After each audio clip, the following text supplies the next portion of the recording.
She didn't fall in love all at once. It happened quietly, in warm cafes on cold nights, in conversations that felt easy, in the comfort of feeling seen. He listened when she spoke. He remembered small details. He made her feel like nothing about her was too much. And when she said she loved him, he didn't pull away. That should have been her first question, because love usually leaves fingerprints, photos, stories, a past that exists somewhere outside the present. But his life was clean, too clean. No childhood stories, no old friends dropping by, no pictures that came before her, just silence, carefully explained as privacy. She told herself it was normal. That trust meant not asking too many questions, that everyone deserved a past they didn't want to revisit, until someone else looked at him and didn't see what she saw.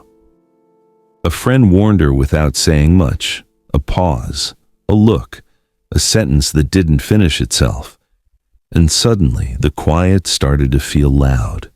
The truth didn't come all at once. It slipped out in pieces. His name wasn't Jake. That was just what he answered to. His real name belonged to a life he never talked about, a marriage he described as over. A woman, he said, was gone. But gone wasn't the same as left. She hadn't disappeared by choice. At first, he called it an accident, a moment of anger, a loss of control. Words people use when they don't want to say the rest. He said they argued. He said she pushed him. He said he grabbed her just to make her stop talking. He said she fell.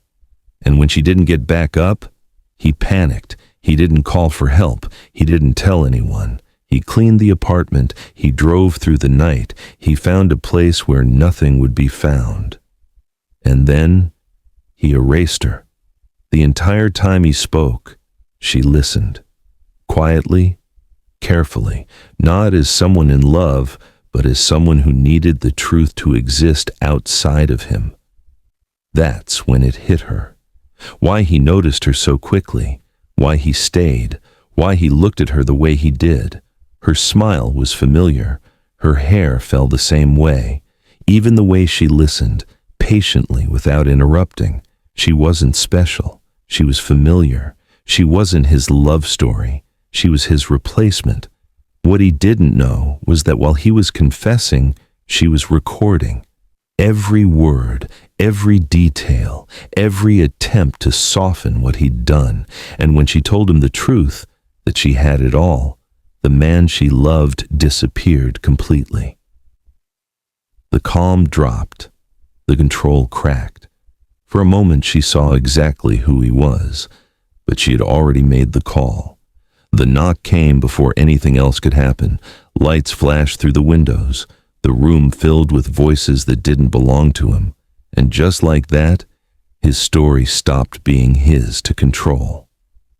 She handed over the recording after he was arrested. She didn't cry. She didn't apologize. She just told the truth. She loved him until the truth came out. And then she learned something she would never forget. Love doesn't protect you from danger. Silence doesn't mean safety. And sometimes the bravest thing you can do is stop listening with your heart and start listening with your instincts.